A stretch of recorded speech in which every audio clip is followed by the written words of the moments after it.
Hey everyone, I'm Armor Gaming, welcome back to my channel, and welcome to a monster analysis on Devastress.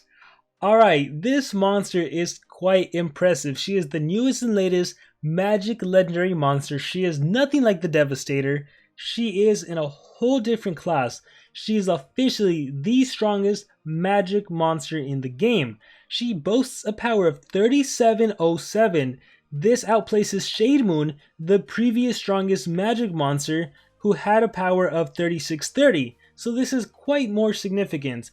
And in terms of every single monster that's been released, this power stat is the third highest. My bad, the fourth highest.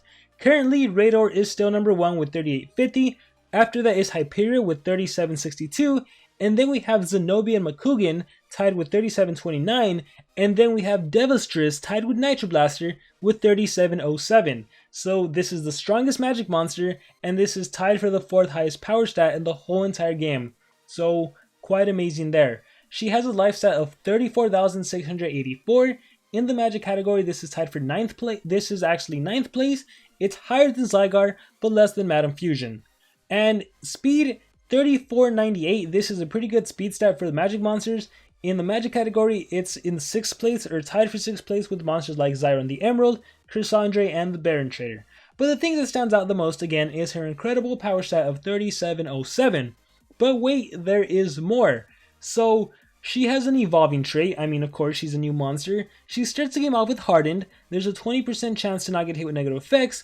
And then at rank 1, she gets Tough. A 35% chance to not get hit with negative effects. So let me clear this up. The way it's going to work, from my understanding, is that with Hardened, there's a 20% chance to not get hit with negative effects. So another way to say that is that 80% of the time, you will get hit with a negative effect.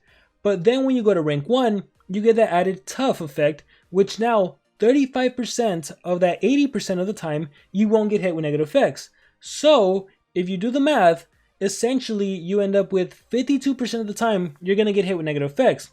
So you can kind of think as Hardened and Tough together as an almost bulwark. It's a makeshift bulwark. 48% of the time you will not get hit with negative effects. So you can, yeah, and that's assuming the Hardened Tough is multiplicative and not additive. Otherwise it'd just be 20 and 35, which I don't believe to be the case. I think it's the way I just explained it. So what this essentially means is that this is a monster that has Bulwark, essentially, that isn't a Nemesis, that's not a Warmaster. It's just your basic monster with a makeshift Bulwark, which is quite impressive. And then at rank 3, you get a Status Caster Area Random debuff, which I personally don't think will be that significant, right? What you really want is a Random Torture, right? Apply that Random Ignite, Sunburn, Curse, whatever it may be, or a Random Deny skill. A random debuff, that could be like Stamina Leak, Curse, maybe block positive effects. That one would actually be pretty good. But yeah, we're going to have to see what those random debuffs really truly consist of, because it might not be that great. I will say though, if you're facing a Megaton monster, keep in mind they absorb everything. So a random area debuff will essentially be 3 debuffs against a Megaton monster, which might actually be significant, especially if the block positive effects is one of them. So anyhow, let's continue. For relics, this monster can hold a sword relic, which is super useful because she's an attacker, so the sword helps you deal extra damage, and a mask, which is super useful because the mask relic, you can utilize a lot of stuff. Healing mask to increase survivability, Talonase mask to increase survivability for your whole team. I said healing mask, Talonase mask, there's exhausting mask, there's a bunch of different masks you can utilize. Balthazar's mask if you want to further increase your damage output.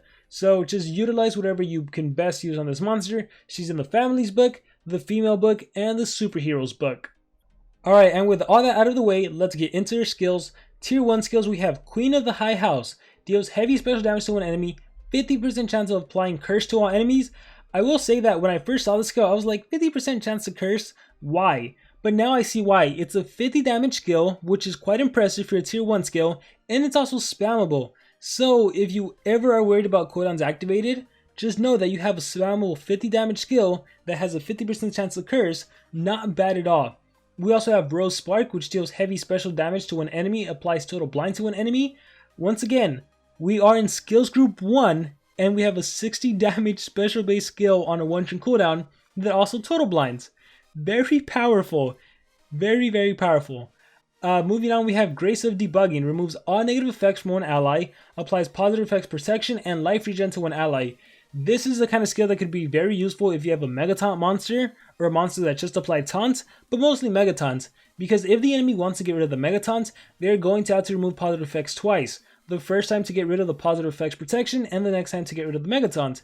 And the cool thing is you also apply life regen, so that'll help your taunt monster, your Mega Taunt monster stay alive, and you also remove negative effects. So if they had a DOT, if they were controlled, that's completely wiped out. It's a really great supportive skill. But let's continue.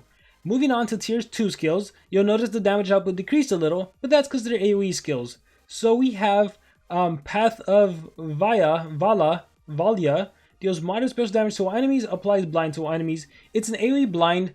What I will say about this, it is only 30 stamina cost, which is pretty low for a 40 damage AoE on a 1-turn cooldown. That is a very low cooldown for this damage output, and again, you're blinding everyone, which reduces accuracy. Oh, by the way, the random debuffs, they're probably going to consist of daze, blind, maybe binder blind, so maybe it could really work to your advantage if the enemies get hit with a daze to start the game off and then you AoE blind. So maybe I'm counting out that area random debuff too early on. It could be really good if it's a lot of the blind, minor blind daze like I mentioned. Let's continue. Or you know what, it might also consist of like damage reduction, right? 50% damage reduction, major damage reduction. We have to see. Alright. Under her Aggies, applies a 50% life shield and stamina regen to our allies. Again, it almost feels like every single monster nowadays, they can occupy different roles. They can be attackers, but they also have support. They can be a tank, but they also have X, Y, and Z. So if you want to run a supportive skill on her, she can give her team a 50% life shield and stamina regen. We also have Powered by Curium, which deals moderate magic damage to all enemies and applies Curse, an AoE Curse, 2-turn cooldown, 35 stamina cost. As much as I love Curse, I feel like this monster can do so much more, which is like with the single target attacks, with that single total blind from tier 1. But moving on to tier 3, this is where it gets super interesting because all of these skills now have Pierce.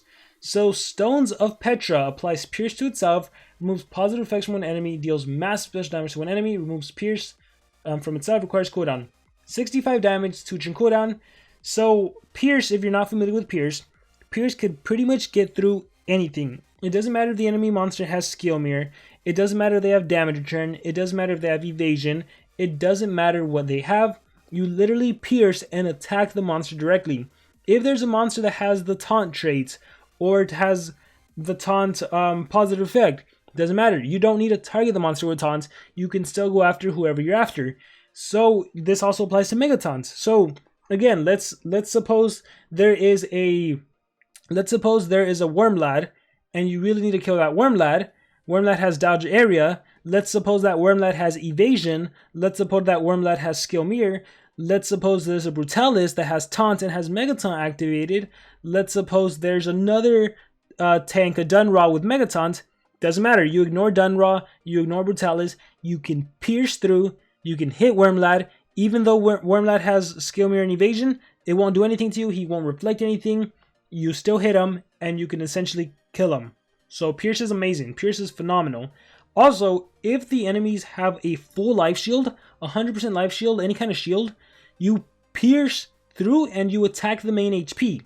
So for example, if the enemy monster had 1 HP, they needed one more attack to get killed, but they had a 10,000 life shield. Let's say 100,000 life shield.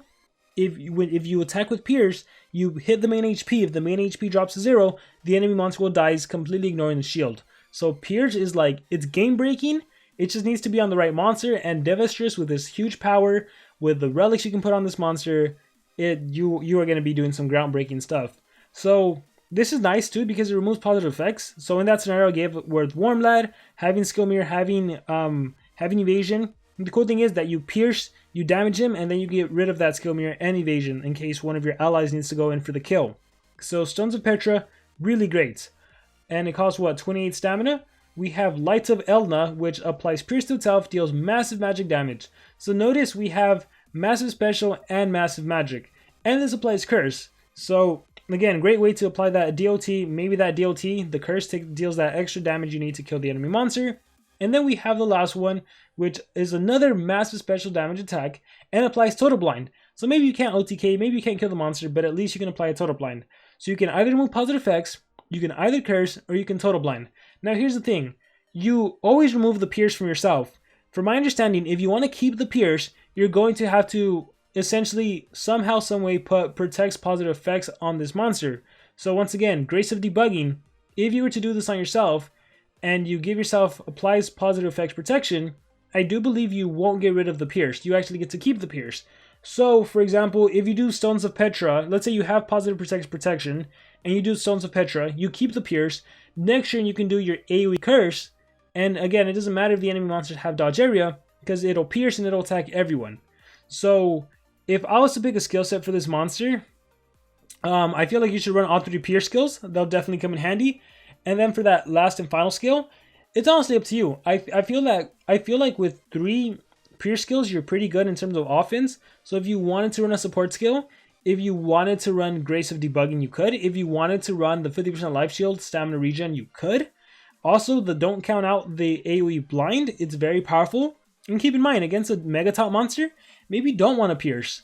Maybe you do want to attack that monster directly. If you're facing a Dunraw, why not hit that Dunraw with Path and do 40 damage 3 times over, so 120 damage against a monster. You could do that, and you'd also blind. So there's a lot of ways to go about it, but I mean, it goes without saying this monster's main emphasis is the pierce. If you can ever give this monster a buff, like a double damage buff and then pierce, she could potentially OTK. So she's really impressive. I love that about her. The pierce is good. Moving on to the ultimate, Nothing Without a Woman. This is 100% guaranteed kill 100% of the time, no matter what. Applies pierce to itself, 100% chance of killing one enemy. Like I mentioned, because it's 100% chance, because you're piercing, you don't care about what the enemy has. It's 100% kill. It's an instant kill. It's a phenomenal ultimate. You literally target whoever you want, and they're dead. No and, ifs, or buts. I'm not entirely sure what's the case if the enemy is a baby. Baby's being introduced a lot. We saw it with Gerlich. We're seeing it with the Krungsonian Guard and Krunks. So I don't know what's going to happen if the enemy's a baby, if you can still target them. But other than that, you can literally pierce and kill anyone with the ult. I like the monster a lot. Part of me also was like, I don't know how I feel about it, because if she can't OTK with pierce, how good is she? I feel like the majority of players that are going to use her to her full benefit are going to be the elite players that can rank her up all the way, they can give her level 10 runes, that can have her pierce and kill.